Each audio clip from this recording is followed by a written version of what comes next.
Hello students, I Dr. Suita Chatterjee, Assistant Professor of Department of Economics from the Graduate School College for Women Jamshedpur, welcome you to my online class on Classical Theory of Income and Employment Part 2. In the previous session, we discussed about one of the notion of classical theory of income and employment, that was Say's laws, and in this session we would be discussing the other classical theory of wage, income and employment. The classical theory is primarily based on the assumption that the Say's laws of market operates to balance aggregate supply with aggregate demand. Aggregate supply, you call it samuhik purti, and aggregate demand is samuhik mang. So that we have talked in the earlier session, and that is the reason behind the reason is that the production is the only source of demand. But the classical theory makes another assumption. Assumption का मतलब है मान्यता. Assumption that is regarding the wage price flexibility. Wage flexibility है मजदूरी का लचीलापन और price मूल्य का लचीलापन. Wage price flexibility. To be more specific, what classical economists believe was that when there is a deficiency of demand or purchasing power arises, the prices and wages adjust. That is, they move up and down in such a way that the production and services, unemployment of labor with a fixed stock of capital and income remains unaltered or would not fall. There is no fall, as because the prices and wages adjust in that way. So the prices and wages adjust in such a way that there is no fall in case of production of goods and services, employment of labor and income in the economy. Now, to have a better understanding, let us understand price flexibility and wage flexibility. Price flexibility. According to classical economists, the amount of output produced by business firm not only depends on aggregate demand, what you call samuhik mang, but also on the prices of their product. And the classical economists believe that if the rate of interest, that is R, is unable to balance the saving and investment that we talked of earlier, that the rate of interest, according to the classical economists, balances savings and investment, strikes the balance between saving and investment in the economy. So here also, if the rate of interest is unable, it means it fails to equate the savings and investment. This may result in decline in total spending. However, any decline in total spending is neutralized by the proportionate decline in the price level. It means that even if there is a decline in the total spending, it is being neutralized by a proportionate, what you call anupatik fall, girawat, decline in the price level. Then the decline in spending would not lead to decline in real output, real income and level of employment, provided product prices also fall in same proportion. For that, see here, even if the spending is declining, it is being counterbalanced by a decline in price level. Therefore, the real output, real income and level of employment experiences no decline.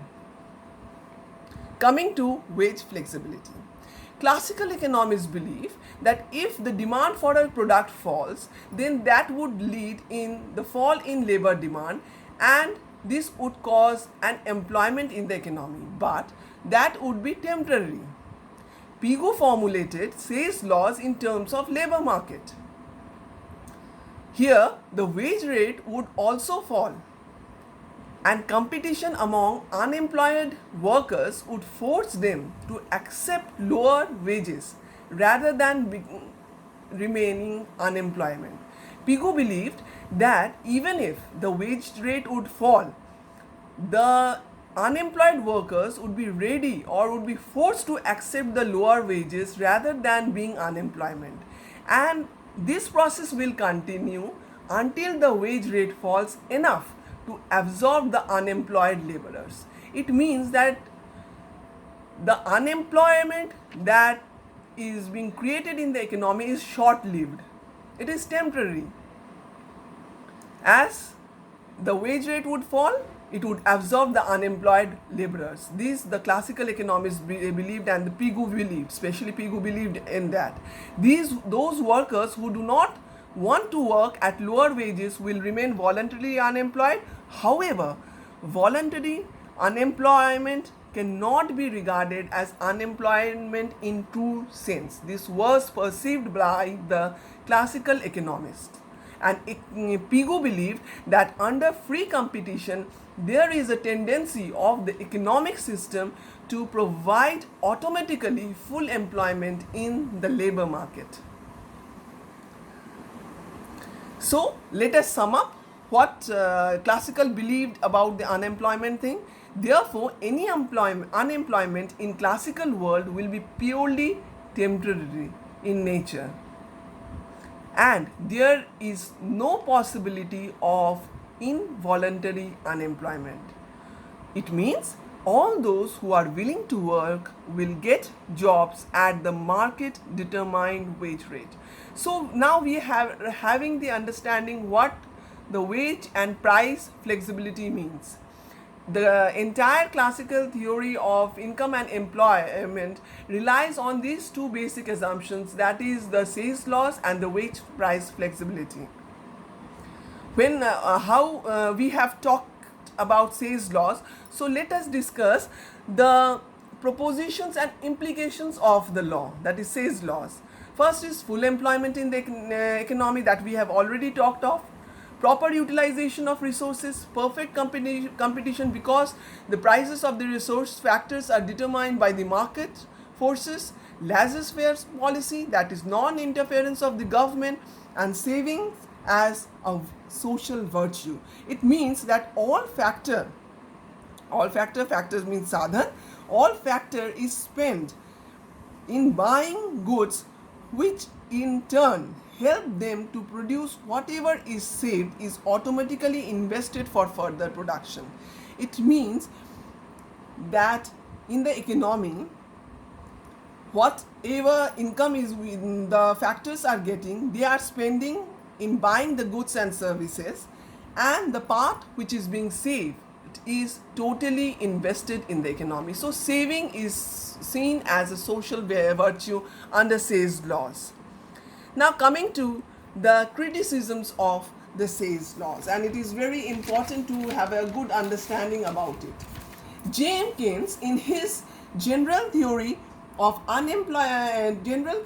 employment interest and money, that was published in 1936, criticized the classical postulates and Say's laws of market. According to Say's laws, supply creates its own demand.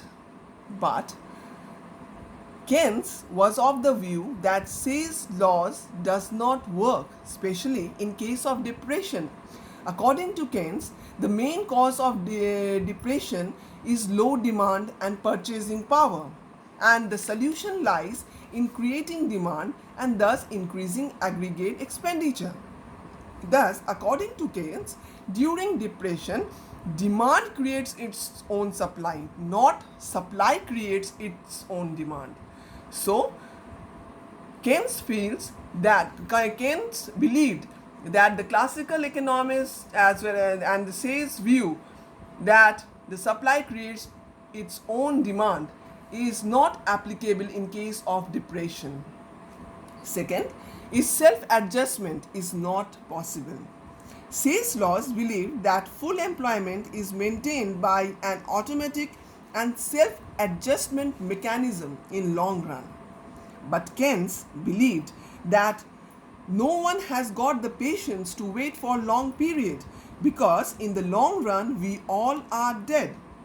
So it is not the automatic adjustment that removes unemployment, but it is the increase in the rate of interest that can remove unemployment.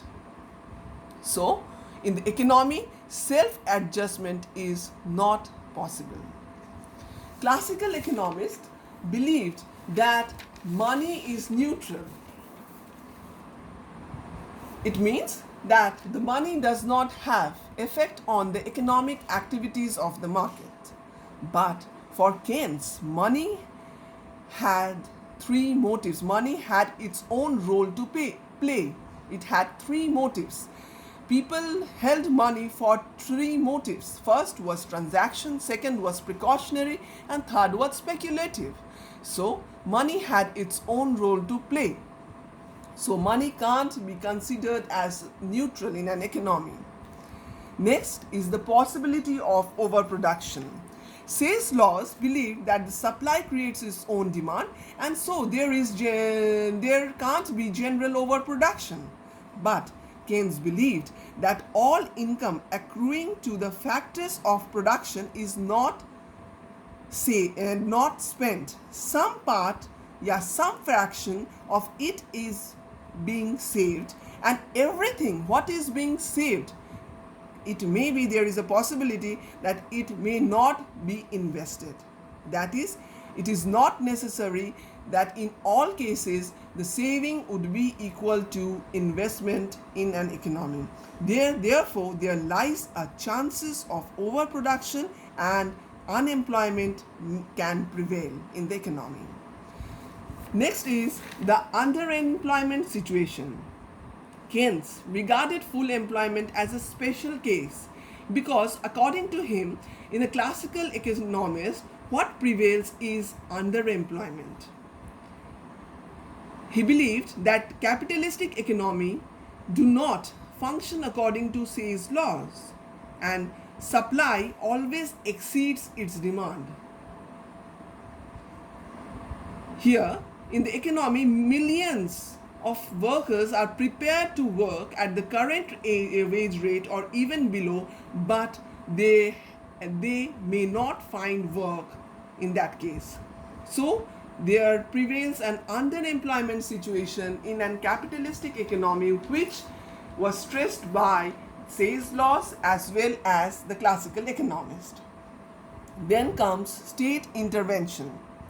Say's laws is based on the existence of laissez-faire policy, that is non-intervention of government. But Keynes highlighted that in a situation like depression, without the interference of the government, the supply and demand cannot be adjusted within the economy. In other words, without proper fiscal and monetary measures, the supply and demand can't be adjusted within the economy. Next comes the equality through income. Keynes is against the classical view that the saving and investment, the equality between saving and investment is brought by the rate of interest.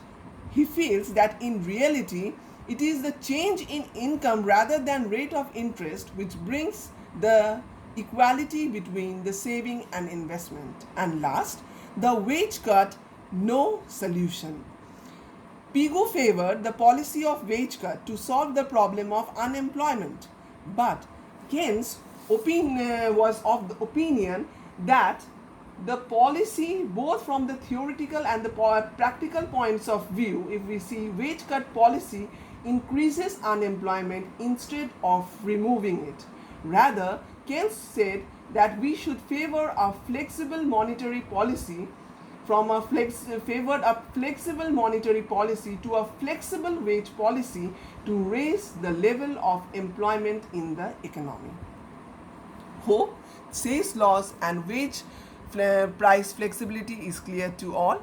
In the next session, we would be discussing about the labor equilibrium, the saving and investment equilibrium under the classical theory of income and employment. These are the references, and thank you for your kind attention.